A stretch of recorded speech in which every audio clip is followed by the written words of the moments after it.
कधी कधी उत्साहात असताना किंवा आनंदाच्या क्षणी काढलेले हे फोटो जेव्हा असे भावपूर्ण श्रद्धांजली म्हणून ठेवावे लागतात, तेव्हा काय वाटतं ते शब्दात नाही मांडता येणार. कॅन्सरमुळे अभिनेत्री प्रिया मराठेचं आज सकाळी निधन झाल्याची बातमी आली. फक्त 38व्या वर्षी तिने जगाचा निरोप घेतला.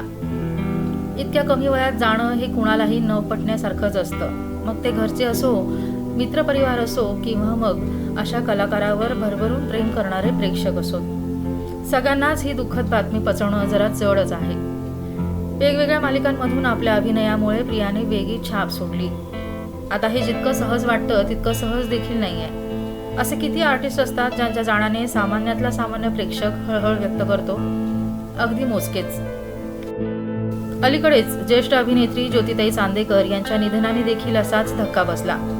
त्यातून मराठी प्रेक्षक, मराठी सिनेसृष्टी सावरते न सावरते, त्यातच आता प्रियाची एक्झिट ही मनाला चटका देऊन गेली आहे. देव तिच्या कुटुंबियांना हे दुःख सहन करण्याची ताकद देवो हीच प्रार्थना.